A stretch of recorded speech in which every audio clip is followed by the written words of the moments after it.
Baik, sebelumnya Assalamualaikum warahmatullahi wabarakatuh. Kami dari kelompok tugas penelitian operasional. Di sini kami akan membacakan tentang PowerPoint bernarasi untuk tugas penelitian operasional. Mungkin sebelumnya bisa perkenalan terlebih dahulu. Dari saya sendiri Muhammad Yari Ditya, NIM D 600-200-210. Kemudian teman saya.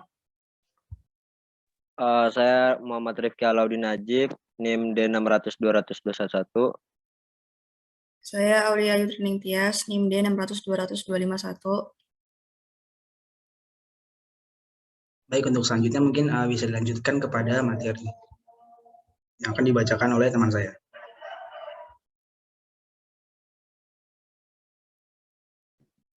Baik, materi yang pertama yaitu stokastik.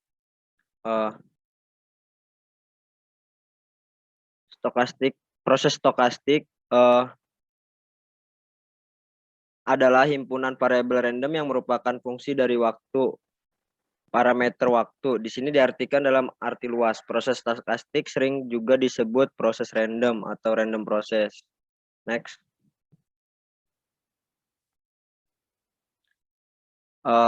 Untuk contoh yang pertama yaitu sebuah dadu dilempar. Seandainya variabel random xn menyatakan hasil lemparan ke n lebih dari 1, maka xn n lebih dari 1 merupakan himpunan variabel random. Untuk n yang berbeda akan didapat variabel random yang berbeda xn. Ini membentuk proses stokastik. Seandainya xn sama dengan banyaknya 6 yang tampak dalam n lemparan pertama, tiap nilai n akan menghasilkan variabel random yn yang berbeda, yaitu y1 sama dengan 0,1, y2 sama dengan 0,1,2, y3 sama dengan 0,1,2,3, dan seterusnya. Jadi yn n lebih dari 1 merupakan himpunan variabel random. Ini juga merupakan proses stokastik. Bila Zn menyatakan banyak titik yang tampak maksimum selama n lemparan pertama, Zn n lebih dari sama dengan 1 juga merupakan proses stokastik. Next. Untuk yang contoh kedua, terdapat R buah kotak, tersedia tak terhingga bola. Bola dimasukkan ke dalam kotak secara acak. Jika Xn menyatakan banyaknya kotak yang terisi bola setelah lemparan ke N, maka Xn n lebih dari sama dengan 1 merupakan proses stokastik. Atau seandainya Yn menyatakan banyaknya bola yang masuk pada kotak nomor 4. Setelah lemparan ke N, di sini Yn n lebih dari sama dengan 1 juga merupakan proses stokastik. Next. Untuk contoh ketiga, pandang variabel random yang menyatakan banyaknya pengunjung yang masuk toko swalayan selama satu periode waktu tertentu. 0, T xt. Himpunan xt dengan T elemen T akan merupakan proses stokastik. Xt T elemen T. Parameter pada proses stokastik dibedakan menjadi dua jenis, yaitu yang pertama, proses stokastik dengan parameter waktu kontinu jika T merupakan suatu interval dengan panjang positif. Yang kedua, proses stokastik dengan parameter waktu diskrit jika T merupakan himpunan bagian dari suatu bilangan bulat. Next. Selanjutnya dilanjutkan dengan teman saya. Selanjutnya teori antrian.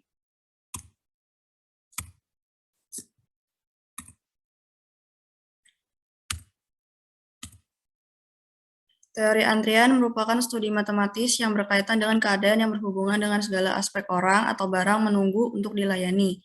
Teori antrian pertama kali diperkenalkan oleh Agner Krarup Erlang, seorang ahli matematika dari Denmark pada tahun 1917. Teori antrian sendiri digunakan untuk menganalisis kinerja atau karakteristik sistem antrian yang ada dengan menggunakan model antrian. Model antrian digunakan untuk mempresentasikan berbagai macam sistem antrian yang ada dalam sistem nyata. Berikut merupakan contoh fenomena antrian, antri tiket bioskop, antri kasir di supermarket, dan antri pada pintu jalan tol.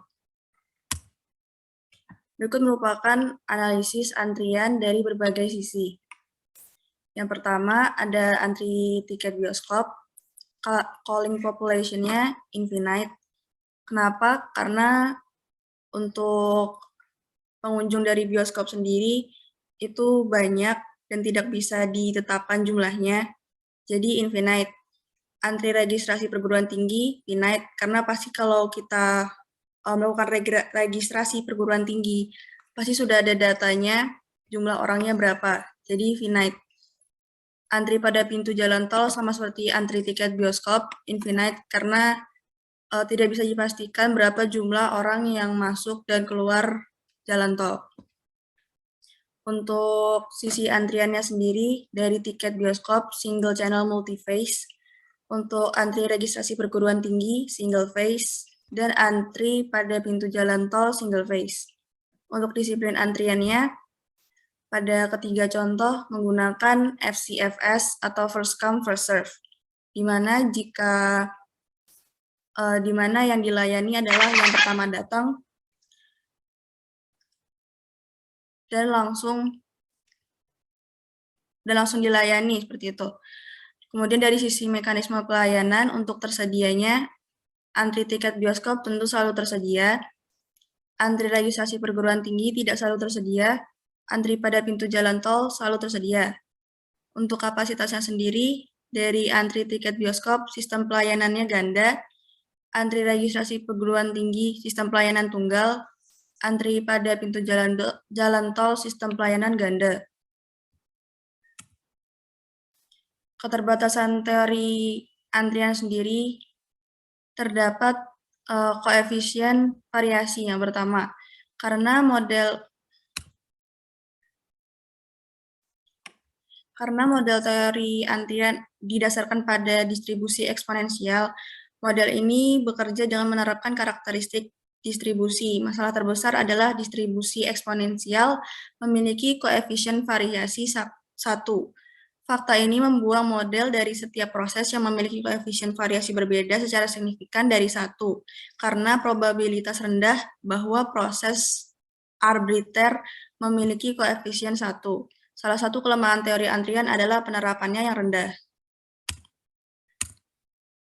Kesederhanaan. Teori antrian menawarkan kepada kita suatu metode untuk mudah dan definitif menggambarkan baris dalam istilah matematika. Keuntungan teori baris ini tidak memiliki bahasan sederhana. Model ekonomi dan observasi murni melalui penerapan distribusi probabilitas dasar seperti distribusi eksponensial dan Poisson. Matematikawan dapat memodelkan fenomena kompleks menunggu dalam satu baris sebagai persamaan matematis yang sederhana. Kemudian matematikawan dapat menganalisis persamaan ini untuk memahami dan memprediksi perilaku. Kemudian ada asumsi. Meskipun asumsi untuk sebagian besar aplikasi model antrian sedikit, yang diperlukan cenderung tidak rasional dalam beberapa cara, khususnya mengenai antrian manusia. Teori antrian membutuhkan asumsi yang tidak dapat dipertahankan di dunia nyata. Secara umum, teori ini menganggap bahwa perilaku manusia bersifat deterministik. Asumsi-asumsi ini biasanya seperangkat aturan tentang apa yang dapat dilakukan seseorang.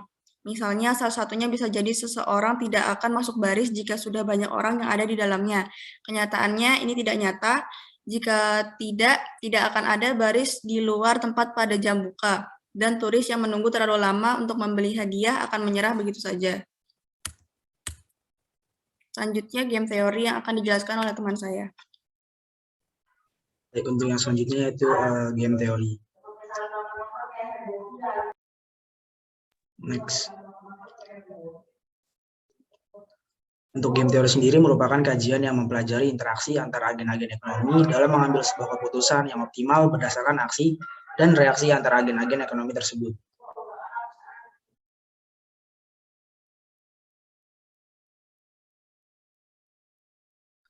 Dalam teori permainan ini sendiri melibatkan penggunaan sistem informasi untuk mengembangkan strategi kompetitif bagi orang-orang, organisasi, atau bahkan negara. Teori permainan mula-mula dikemukakan oleh seorang ahli matematik Prancis, Émile Borel. Kemudian untuk game teori ini sendiri dikembangkan oleh John P.N. dan Oscar Morgenstern lebih lanjut sebagai alat untuk merumuskan perilaku ekonomi yang bersaing Namun sekarang teori permainan berlaku untuk berbagai bidang.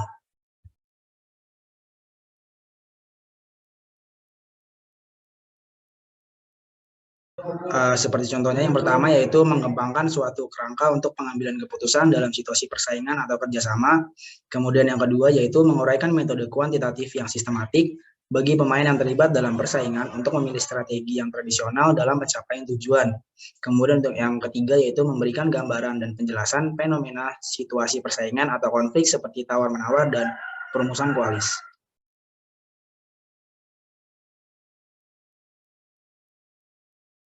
Dan untuk pengaplikasian dalam game teori sendiri, contohnya seperti yang pertama, kontrak dan program tawar-menawar serta keputusan-keputusan penetapan harga.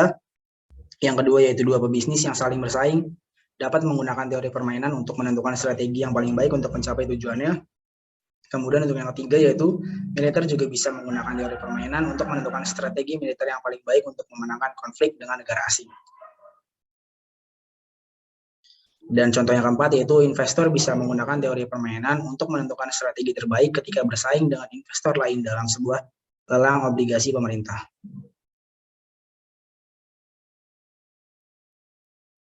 Kemudian untuk pengertian dari duopoli sendiri yaitu keadaan pasar yang ditandai dengan adanya penawaran oleh hanya dua produsen atau duopoli, dan oligopoli yang terbit pada dua perusahaan yang menguasai seluruh penawaran satu jenis barang tertentu. Untuk kelemahan dari game teori sendiri yaitu yang pertama, game teori dapat diaplikasikan ke dua polis, namun akan terjadi masalah ketika diaplikasikan ke lebih dari dua perusahaan. Kemudian yang kedua, teori ini berdasarkan pada asumsi bahwa dua polis selalu melaksanakan kebijakan bermain aman. Dan yang ketiga yaitu namun dalam kenyataannya dua polis sering mengambil risiko untuk kebijakannya untuk memperbanyak keuntungannya.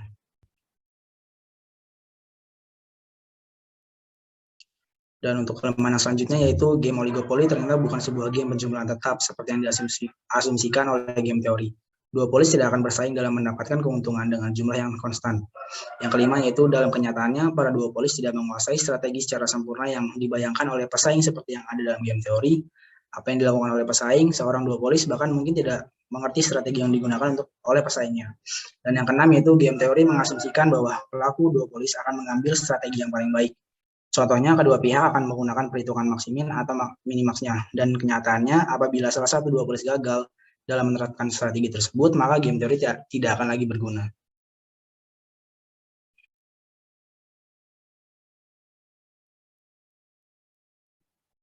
Baik, mungkin sekian penjelasan mengenai tugas dari penilaian operasional pada kali ini. Mohon maaf apabila penyampaian dari kami masih terdapat kesalahan kata yang disengaja maupun tidak sengaja.